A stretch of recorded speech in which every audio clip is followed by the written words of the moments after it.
Os trabalhos do Caio são trabalhos em que ele gosta de ir desenvolvendo o texto à medida que vai se trabalhando com os atores. Ele vem com uma sinopse, com um pré-texto, e a partir dali a gente vai discutindo. Eu vou provendo os atores de uma série de informações que eles não tinham antes e que, de uma certa maneira, ampliam essa discussão.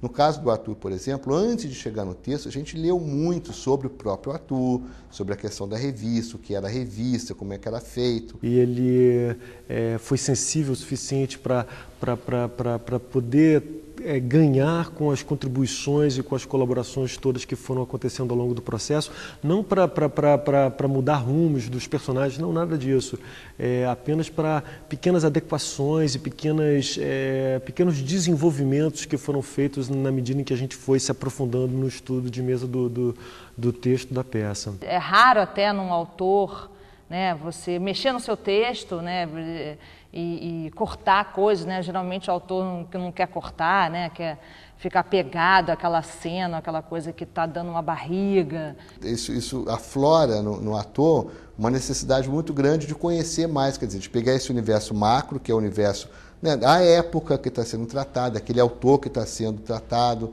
e começar a levar para o personagem dele. Por que o meu personagem reage assim e não daquela maneira e não da outra? E muitas vezes, dentro desse processo de questionamento do personagem, surge uma boa ideia, surge uma cena que não está escrita. Vamos para a fazenda, meu boizão. Aí, esse boizão já deflagrou não sei porquê. Aí esse não sei porquê deflagrou um personagem fanho. Aí eu já pedi para o figurinista que eu queria um bigodão para fazer ele fanhão, não sei o quê. Isso eu tinha um jeito de fazer que era meio... A cena do Wright com Santos Dumont, Repente, surgiu também dessa forma, num processo de muito papo e coletivamente. Eram dois personagens históricos que brigavam pela patente do avião, né? O Santos Dumont, né, com 14 bis, que a gente sabe, e os irmãos Wright, os americanos. E aí veio essa ideia, já que eles vão ter uma briga, já que eles vão discutir sobre quem inventou o avião, isso é um duelo.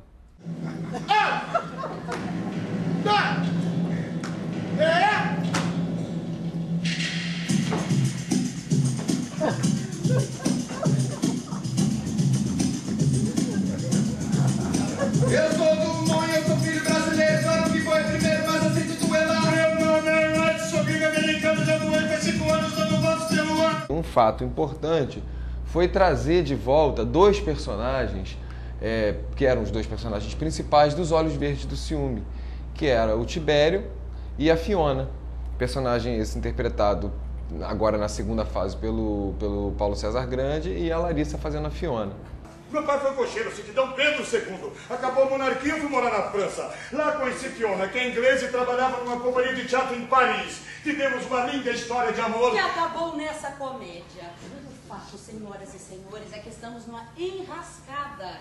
Uma companhia de teatro falida e uma dívida de pai. Cinco. Pai. Ela é inglesa. Contos de réis, um drama mais do que suficiente para se começar uma história. Então, todos os personagens de Geringonça, eles fazem parte de um universo teatral, porque é uma companhia de teatro falida e que tem como obrigação, para poder sair dessa situação, montar uma revista de ano. Que revista, Tibério? Que revista, meu amor? Enlouqueceu? Acha mesmo que eu vou ajudar aquele cadáver a escrever uma revista de ano? Eu, uma atriz inglesa? E aí eu fui me ligando, quer dizer, eu fui me balizando, na verdade, pelos personagens que já existem na revista, não é? Então você tem, na época, ou seja, início do século XX, você tem a estrutura do teatro, era muito precisa. Você tinha o ator cômico, o ator galã, a primeira atriz cômica, o primeiro ator galã, o ator dramático. Todos devem ler o manual da revista e ver onde se encaixam. Há personagens típicos e, como somos poucos, vamos ter que nos desdobrar. Olha aí, ó. Eu faço qualquer um, menos o português burro. Como eu sou o ator galã... Você tem uma série de personagens que são tirados da imaginação do autor, não é? E que não tem necessariamente um respaldo na realidade, que é o que a gente chama de personagens alegóricos, não é? O próprio Ano, por exemplo, em várias revistas de Ano, o Ano é um personagem. O senhor não sabe quem nós encontramos agora mesmo lá na Praça Tiradentes? Desembucha, Geraldo! O ano de 1908.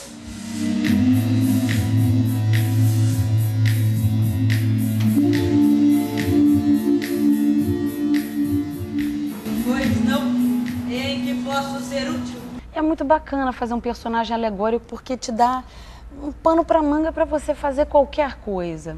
No caso de 1908, por exemplo, que eu não queria fazer o machão, eu queria fazer uma coisa mais lânguida, mais jocosa, eu fiquei vendo num site da Marlene Dietrich, por exemplo, eu fiquei 3 dias vendo esse site. Posturas dela, figurinos, e tem uma música que ela canta, uma coisa, I can't help it. O ano do Pierrot foi preto e branco, pleno de deserto e flor, cheio de mãos e de maus ventos, fogo na vida, brilho, trevas, paz e dor. Foi tudo assim mais solto na brincadeira, tentando dosar o que realmente podia ser crível e que não ficasse também numa coisa meio teatro infantil, de fazer uma coisa, né, uma planta, orquídea. Não sou não, eu dou no Nordeste. Tá aonde? Dou no Nordeste, eu sou natural das Alagoas, tô no Ceará, Pernambuco, Paraná, não muito no Nordeste. Já deu pra notar, né, que eu sou uma orquídea. Eu queria falar sobre o Jardim Botânico, que está fazendo aniversário em 1908. Então, ao invés de pegar lá um diretor do Jardim Botânico, eu peguei um habitante do Jardim Botânico, que é uma orquídea, a Cattleya rabiata rubia. A gente não tinha muito o compromisso com a realidade, ou seja, ainda que tivéssemos que buscar a humanidade deles, mas se fosse possível, ainda mantendo a humanidade dos personagens, pirar completamente, fazer eles os tipos mais enlouquecidos, tanto melhor. A nova Miss Rio de Janeiro, a Avenida Central!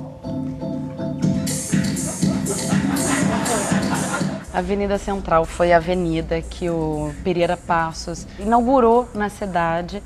Em 1908 terminaram as obras dessa Avenida Central. Para onde é hoje o Teatro Municipal, a biblioteca ali, ele abriu aquilo tudo ali e desalojou as famílias que existiam.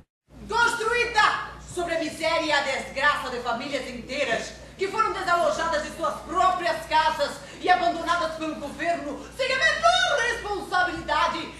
Essa avenida criou as favelas! Sim! Obrigada! E ela, na peça, ela vem toda moderna, ela vem de Mies, uma coisa meio burra, no sentido de que o progresso é burro na maneira como ela foi construída. E ela vem nessa peça com uma briga com a Rua do Ouvidor, que era então a rua da elite, a rua da intelectualidade. O humor e a polêmica são pontos importantes dentro de uma estrutura revisteira. Eu sou linda! Eu fui pensada, concepcionada, Concebida, elaborada, arquitetada e girida! Dirigida! A senhorita fica calada, mas saiu do ovo, já canta de galo, onde já se viu? Eu não tenho culpa se a senhora está fora de moda, se está velha, decadente, detraqueira. ah, bom dia! Eu servi a 2 imperadores, minha cara! Sempre fui a rua da elite, da finesse, das confeitarias elegantes, do pâté de ricã, do chocolate de maqui, do marrom glacé.